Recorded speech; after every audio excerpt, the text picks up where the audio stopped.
Growing up, my favorite genre of games was platformers. I have so many great memories sitting in front of a TV as a 10-year-old trying to beat the hardest levels in Super Mario World or Donkey Kong Country. If you've never played those games before, they're tough, especially for somebody so young. So I really shouldn't be surprised that now as an adult, I'm drawn towards getting some of the hardest platforming platinum trophies out there. Over the past few years, I've gotten the trophies for Crash Bandicoot 4, Super Meat Boy Forever, Splasher, and Jump King. It's been quite a journey getting these trophies, and I've learned a ton. So in this video, I'm going to compare and contrast these different platinums, explain their pros and cons, and give you my recommendation on whether you should go for them. I'll talk about these trophies in order of easiest to hardest, in my opinion, so let's get started with number 5, Crash Bandicoot 4, It's About Time. Crash 4 has a reputation for being the toughest platinum in the series, and the reputation is well earned. The true difficulty for the platinum comes from two categories of trophies: time trials and insanely perfect relics, also known as no death runs. For the time trials, every level has a platinum time that you need to beat. Annoyingly, the fastest way to move through the levels is by spinning, so not only do you have to navigate the levels quickly, but you're also constantly mashing the spin button.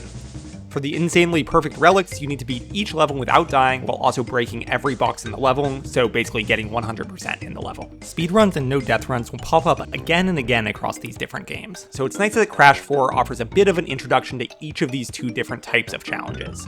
And while they're certainly difficult, they never felt flat out impossible. I don't think I ever spent over 90 minutes trying to clear one of these speedruns or no death runs. I definitely can't say that for the other games. Some of the other games had me working on a single speedrun for over 15 hours, for example. I think that's where the 9 out of 10 difficulty on PSN profiles for Crash 4 comes from. It's tough, but nothing feels truly impossible. That being said, one aspect that you have to consider is the length of the game. Crash 4 is huge. There are 38 levels in the game. Think about it like this: you start a level and take 90 minutes to beat the speedrun. You then have to beat the no death run. That might take you another hour. You just spent the whole night beating one level and you have 37 more to go. It's just unending. On top of that, there's a good amount of grindy trophies that aren't difficult. Every level has an inverted form that you need to clear. It's easy to go through them, but that's an additional 38 levels that you need to go through at least once. So the game just takes a really long time. One metric that I started thinking about when comparing these games was the following: how long would it take for the best player in the world to get each of these trophies? Even though the Crash trophy is the easiest of these 5 games, I actually think it would take the longest to complete because it's just so big. Because of that, I surprisingly can't really recommend Crash as someone's first super hard platformer platinum. Even though it might seem like a good starting point because it's easier than these other games, I think ultimately it's a bit more frustrating than something like Super Meat Boy. So that leads us to our 4th most difficult game on the list, Super Meat Boy. I'll cut to the chase. Super Meat Boy is the game that you should try if you're thinking about going for a challenging platformer platinum. The majority of the challenge in this one comes from no death runs. There are 12 worlds in the game, and for each world you need to beat every level in the world without dying in a single playthrough. Each world has 20 levels, which means you need to string together about 15 minutes of perfect play for each world. There are some nice quality of life features that make these runs a little bit easier. The first is that you can play the levels in any order. This lets you get the hardest levels out of the way first. You can also pause and quit to the map screen if you're about to die. This lets you save your run if you're quick enough. The great thing about Meat Boy is that the difficulty curve is pretty linear with a few exceptions. This means that as you play the game naturally, you'll find yourself getting better and better over time. The game will constantly feel challenging, but you'll never feel completely over your head. Trust me, as you're playing through the game for the first time, you might think to yourself, how in the world will I ever beat these levels without dying? But over time, as you slowly progress through these no death runs, you'll begin to realize that some of the last levels that once felt impossible are suddenly feeling a bit more reasonable. If this sounds interesting to you, I really recommend trying it out. One nice thing about the Meat Boy Platinum is that fairly early in the game, there's a great test to see if you're up for the challenge. As you play through the game casually, about halfway through the game, you'll find this warp zone that you need to complete to unlock a new playable character. To me, this moment is by far the biggest difficulty spike in the entire Platinum. You're met with this challenge really early in the game and you just don't have a ton of experience yet. I think this level, along with the 2 follow-up levels, took me about 5 hours to complete in total. If you get to this warp zone and you're able to struggle through the challenge, I don't think you'll face a bigger roadblock throughout the rest of the Platinum. Don't get me wrong, there are things in this game that are harder than this warp zone, but by the time you get to them, you have so much more experience, so it's not as dramatic of a difficulty spike. Meat Boy is my rarest trophy on the entire list at 0.42%, but don't let that scare you. It's a big challenge, but it's certainly doable with enough perseverance. The 3rd hardest platformer trophy on my list is Splasher. Splasher is definitely not as well known as the first two games on the list. It's a relatively short indie platformer that has a few cute mechanics centered around spraying different types of liquid throughout the levels. It's only 22 levels total, making for a pretty quick game. My first casual playthrough of it took 4 or 5 hours. But even though the game itself is fast, it has an absolutely brutal trophy list. Splasher's difficulty comes almost entirely from speedruns. Just like with Crash 4, you need to get a platinum medal on each of the 22 levels. But the thing is that you have almost no wiggle room on many of these levels. Fractions of a second matter. For some of these levels, it feels like a single stutter step will cost you the entire run.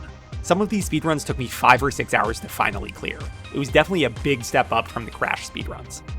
Is that it? No. 0.03 of a second. In addition to the individual level speedruns, there are a couple of full game speedruns as well. The longest one is a 100% run where you have to grab every collectible and beat the game in less than 73 minutes. This type of speedrun was brand new for me. I had never attempted a challenge that took that amount of endurance. And honestly, I think I discovered that I prefer games that focused on no death run challenges a bit more. I'm proud of myself for trying out a speedrun heavy game, but I found it to be so incredibly discouraging to lose a run after getting 60 or more minutes into the run. As a quick side note, there's also a no death component to Splasher's Platinum. You need to pull off one run of the entire game without dying. This felt a bit more like the type of challenge you find in Meat Boy.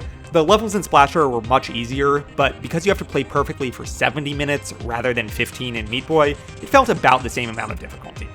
I figured I'd mention this run since it's certainly difficult, but overall the vibe of the Splasher trophy is much more about speedruns than flawless runs. If you're itching to try out speedrunning, I would recommend Splasher, but if a 70-minute speedrun sounds like torture to you, then I'd probably go with Meat Boy. That leaves us with 2 games left, Super Meat Boy Forever and Jump King. Both games are definitely a tick harder than Splasher in terms of difficulty. Thought a lot about which one is more difficult, and I think they're very, very close. But ultimately, I'm going to say that Jump King is slightly more challenging than Meat Boy Forever. But I definitely don't want to take away any glory from Meat Boy Forever. This one is actually my proudest platinum out of the bunch, even though Jump King is a bit tougher in my opinion. So what is Super Meat Boy Forever? It's the sequel to Super Meat Boy, and I think it's criminally underrated.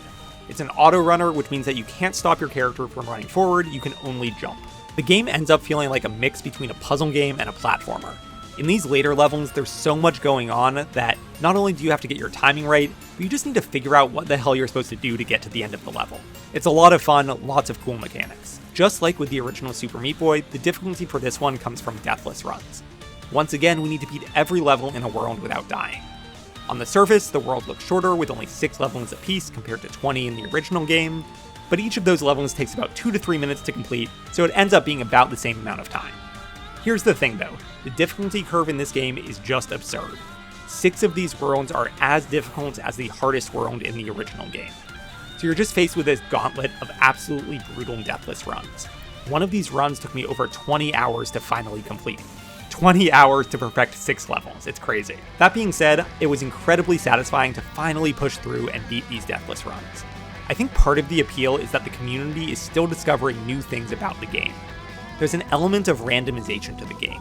Each level is made up of a series of different randomized chunks, and because of this, my version of one level might be different than your version of the same level. This randomization can be reproduced by entering a specific seed when you start the game. So there's this huge effort within the community to try to find the easiest seeds for these absurdly difficult deathless runs. Overall, this one definitely holds a special place for me. It felt exciting to be working on a platinum that not many others had done yet, and it really pushed me to my limits, but I never grew to hate the game. But to be honest, I don't know if I can really recommend for others to go for it. It's definitely approaching a difficulty that feels too extreme. As a comparison, I think it's about twice as hard as the original Meat Boy. But if that kind of challenge sounds appealing to you, and you want to be on the cutting edge of finding easier seeds, then this one could be one of the most rewarding platinums that you can get. So this finally brings us to Jump King, which I think is the hardest platinum on my list. Jump King is a Faudian-type game, named after Bennett Foddy, the creator of the game Getting Over It. Faudian games are usually deceptively simple in premise, but insanely difficult in execution. In Jump King, you simply need to jump to the top of the tower, but a single missed jump could cause you to lose hours of progress. Jump King has a number of really difficult trophies, but the absolute hardest ones for me involve beating every map without falling a single time.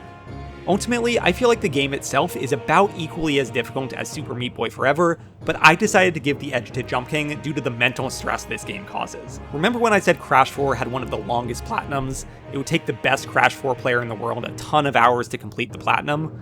Jump King is the exact opposite. These levels take 10 to 15 minutes to complete if you play them perfectly, and there are only 3 of them. If you're good enough, you should be able to breeze through this platinum in a few hours. That's why this one feels so devastating. You just sit there playing the game for over 100 hours, knowing that if you were good enough, it could be done in a matter of minutes. I really grew to resent the game, and it's really the only one on this list where that happened. To be honest, I probably should have stopped playing the game. I wasn't having a ton of fun with it. And because of that, I felt like it was only right to put this as the hardest of these platinums. Maybe I'm just especially terrible at Faudian type games and others would have a better time with it, but overall, I really don't recommend that people go for this one. And so that's my list. I have full videos on my channel talking through each of these games if you want to see more, and there are definitely a few more hard platformers that I have my eye on in the future. I want to give The End Is Nigh a shot. I hear that one's a little bit easier than all of these games. People have also been recommending VVVVVV, which looks like a fun game. And while it's not technically a platformer, Hollow Knight feels like it would fit well with these games, plus it's just an amazing game, so I'm definitely looking to play that one soon. So if you want to follow my journey collecting these hard platinums, give me a subscribe and I'll see you soon. Thanks!